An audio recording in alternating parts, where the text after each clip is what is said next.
Hey everyone, this is Frosty, and today I'm going to be talking about the new StarCraft 2 Zerg units for Heart of the Swarm. So we got two new units, and that is the Swarm Host and the Viper, but everybody else got three. Why did everybody else get three? Maybe we have a secret one coming? Probably not, though. At least it's less for us to learn, right? So let's go over the Viper. The Viper is actually now replacing the Overseer, and I was really enjoying having those Overseers in the last patch. They actually got taken down in their price, so they're 50-50, 50 gas, 50 minerals. So I've been building like a lot more Overseers lately, and I'm kind of feeling like I'm not going to get that ability anymore because of the Viper. Basically the Overseer is gone, so I'm really curious about how much the Viper is going to cost, plus the building. So is it going to be more expensive to get Vision? But you do always still have your spores as well. So that's kind of what I'm curious about. The power they have 3 powers for the Viper, and the Ocular Parasite is the one where you can attach an eye stalk onto one of your units, like a Zergling or a Roach. Probably not Roach, isn't good. Actually, Queens would be really great, attaching an eye stalk to each Queen in every base, so you can watch out for any DTs or, what are those guys called? The Banshees too.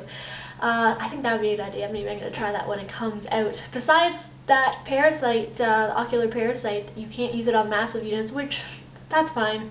I'm okay with that. But we actually got 2 other abilities still. We got Abduct, which is actually going to basically, the Vipers fly in the air, so they can easily grab now a big unit. So they grab a Colossus, pull it forward, because Colossus don't have a lot of armor, but they deal a lot of damage. And being in the back, it's so hard as a Zerg player to sometimes get us around, depending on the map. So I'm really excited about having to basically now pull all their really easily killed units that do a lot of damage and murder them. I don't know if that makes sense, but let's just go with it. And then the third and last ability of the Viper is to actually have a blinding cloud. So I think this is going to be more used in battle. Of course it's going to be used in battle. And the Viper, the Viper casts this blinding cloud, and it's going to basically limit any ranged attacks to melee, to basically a melee. So we're going to have a lot more advantage on basically sneaking up, and I find that in the new units we're getting, we're basically not having as much range damage dealt to us, especially with the Ultralisk, because the Ultralisk got the burrow charge. So basically you're burrow charging and you're not getting hit that whole time because you're charging in like a Zealot charge, right?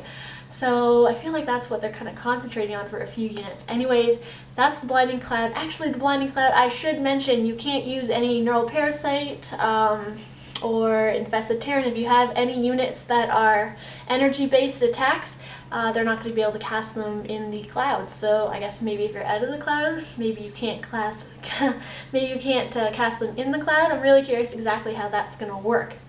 Alright, now moving on to our second unit that we have gained. We've gained a Swarm Host, and this guy actually was pretty awesome, though I kind of like the Viper a little bit better. He kind of reminds me of like a Chinese dragon in the air with all those like wings and stuff. But anyways, moving on to the Swarm Host, it's kind of like half Baling, half Roach. That's kind of what it looks like, but bigger.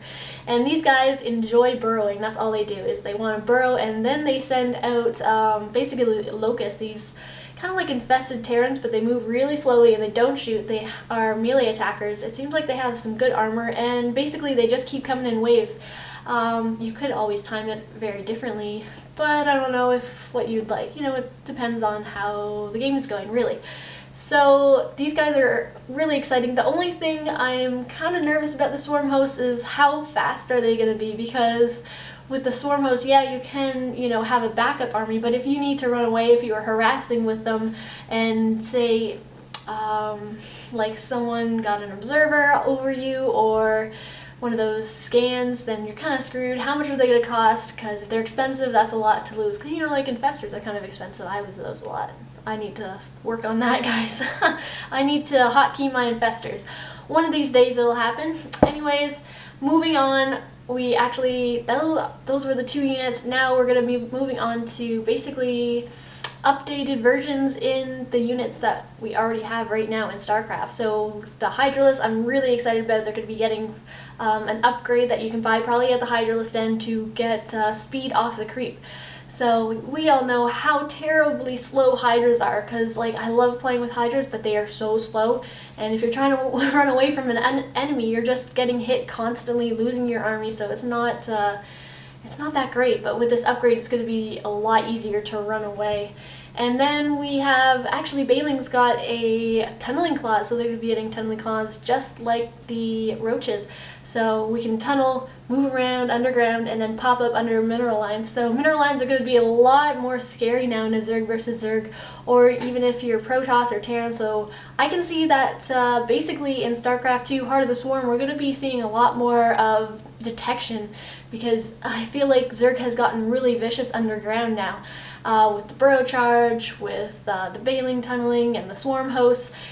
It's going to be a little intense. And what else did they decide? Oh yeah, corruptors! They lost their corruption, so why are we calling them corruptors still? I guess we'll just call them corruptors, even though they don't corrupt. Instead, they actually got a new power siphon, which is going to basically go with your corruptors, which are really expensive, 100 gas, 100 minerals, and the spires 200, so these guys are not cheap. So now you're sending your corruptors over into his base, and you target buildings, it will do slow damage to them, and you're going to get some minerals and maybe gas in return. We're not sure if we're going to get gas, we're getting resources for sure. But maybe it depends on the type of building. So I'm really interested to see that. Are corruptors still going to be that expensive though, just to basically damage a building really slowly and give you money? How much money is it going to give you? Oh, there's so many questions we need to ask. I think besides that, that was all that we got. So I'm really excited for all these upgrades. Let me know if you like or dislike anything. Comment below and we'll discuss. Have fun, guys. There's Halloween coming up. See you guys very soon.